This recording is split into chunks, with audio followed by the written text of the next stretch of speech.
Munchum zirna huanga chuan sarkar lai puin kumtina ahwai hotchin namzia rang manga inti siakna kala utsav sangni somni pathum kan clear haudon ani kala utsav hi Ministry of Education in India ram namzia rang chi shang tun ma achanga tun thlengala chin chauzel manga inti siakna atana buatsaih thin ania zirlai talen nei thatak tak ten mani namzia an phaulan na atana buatsaih ani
Kumsang ni swampanga atangkan India ram state shanga secondary school le higher secondary school Zirlai te chu he kala utsav a hian an inti siaka national level a NCERT in he kala utsav hi an buai puya samagra shiksha chuan state tina he inti siak hi an buatsaih thung ani state shang ten mani state chunga cheu kala utsav hi an buatsaya district level competition buatsaih phochin ania chu samagra shiksha district project office in abuai puya district tina pakhat na cheu te chu state level kala utsafa aninti siak le a state tina ati chate chu national level kala utsafa aninti siak le ta chin ani India ram hi nam chi shang te khom na ania namzia rang le du zong te po ain anglo hlom khop mai namzia rang hlu tak khom chuan he India ram zau tak mai hi ram ro hlu tak nen a khosak tir me kani chu ram ro hlu tak namzia rang lan tir theih na manga inti siakna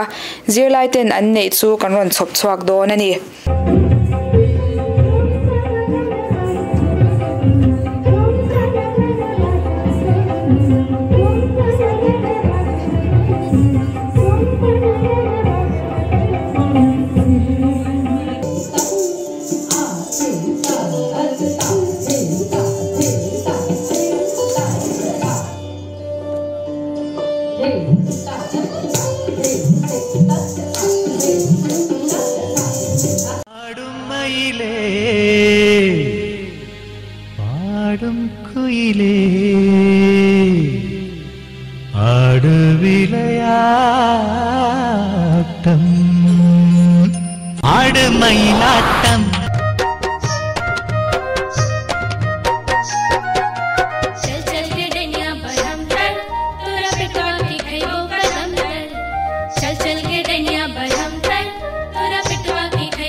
kala utsav a hian art form chi shang so ma oma chung te chu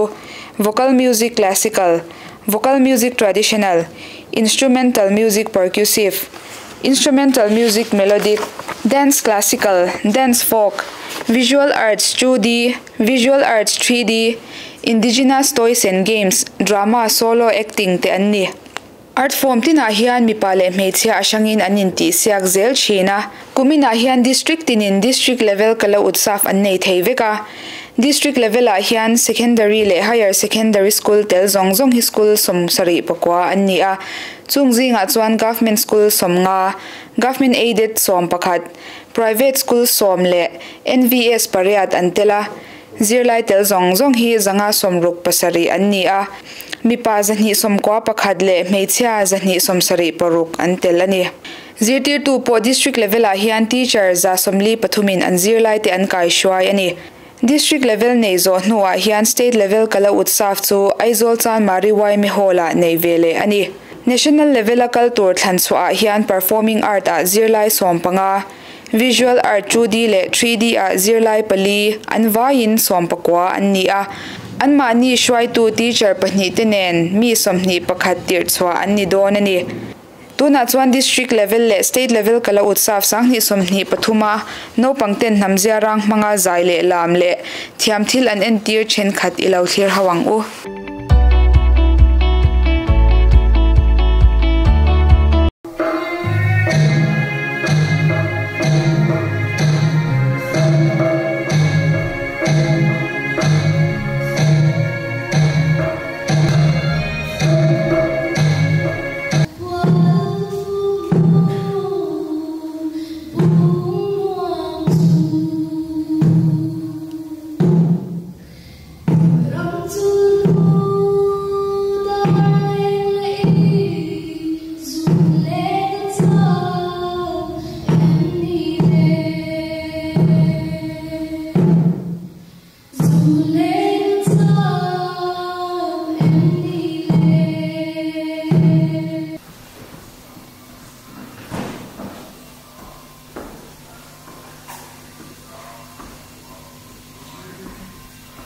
Yeah.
Manda chuan musical instrument atan an hmanga heng theih lian dabate unaw tikhan tar tikhan hmanga kathil siam hi amanwa hi damdoi bur chin le adar ai pheng lo mania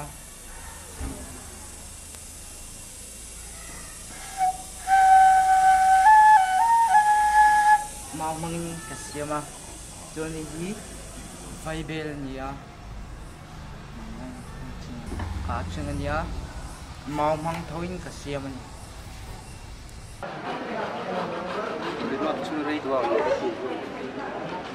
reload chu rei ka ti ai sinor chu panin sa pe ka chau pe chong ka tu ka ngaya ngai be oh ai ki ko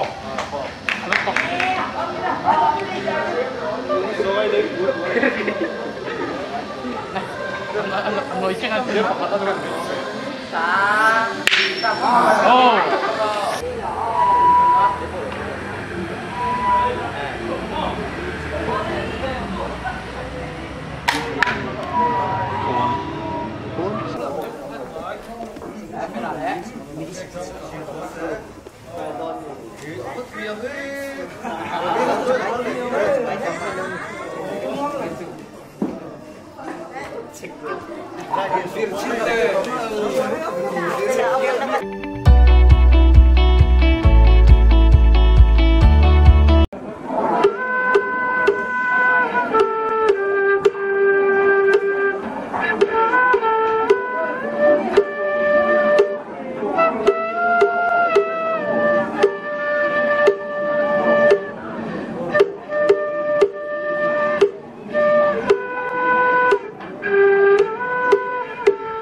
Kan pathian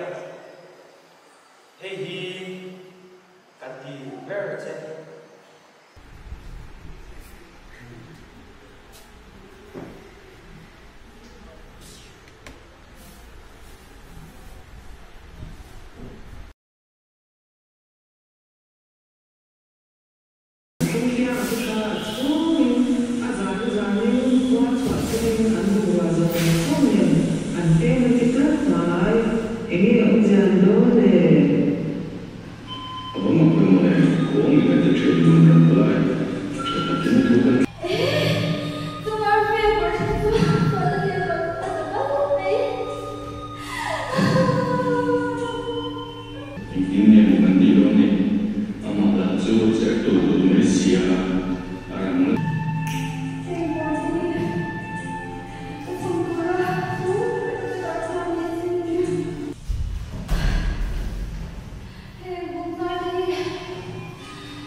Deuh lo se chu lagatan a that hi le ke Utsav ve nen o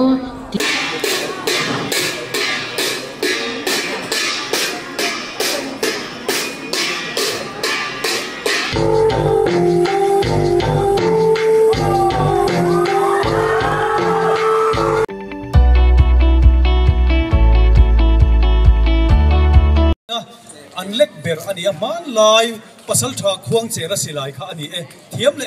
mai ani hi Don Bosco School ani nam thla ka atia mawrangin nu chu azongam velo awangin anam thlata a tlai alo ni a kapa khonge kanu alo ho ve na nge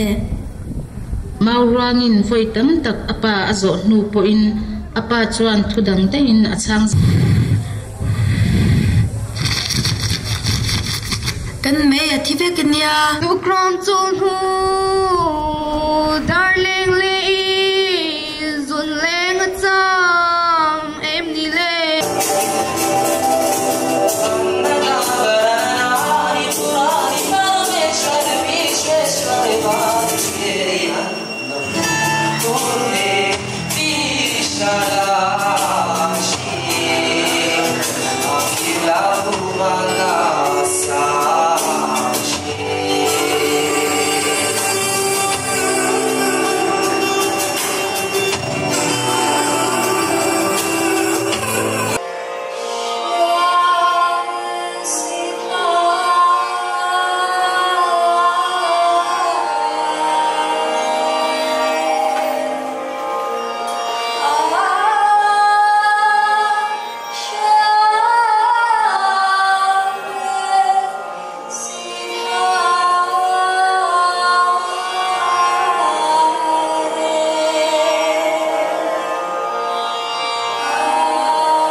so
會咁啦，而且佢哋講啦。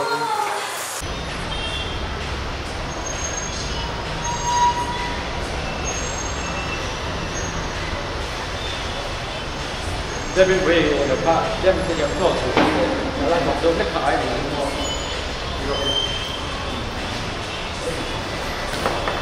啊，今天看见了，对吧